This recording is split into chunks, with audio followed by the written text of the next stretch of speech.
గత బీఆర్ఎస్ ప్రభుత్వ హయాంలో ప్రవేశపెట్టిన దళిత బంధు పథకం అమలులో అక్రమాలకు పాల్పడిన అధికారులపై విచారణ జరిపించాలని పలువురు దళిత మహిళలు రాష్ట్ర మానవ హక్కుల సంఘానికి ఫిర్యాదు చేశారు.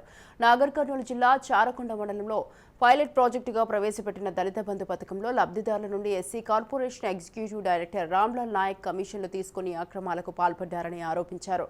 నిజమైన లబ్ధిదారులకు కాకుండా తనకు కమిషన్లు ఇచ్చిన వారికి పథకాన్ని అందజేశారని ఆరోపించారు. ఈడీ ఎగ్జిక్యూటివ్ రామ్లాల్ పై కంప్లైంట్ ఇవ్వడం జరిగింది.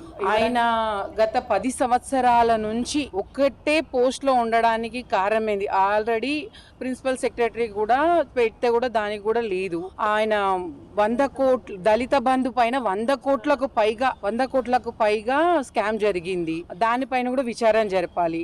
ఎస్సీ ఎస్టీ హాస్టల్స్ కూడా వచ్చిన మెటీరియల్ మొత్తం సహా ఆయననే చేస్తున్నాడు.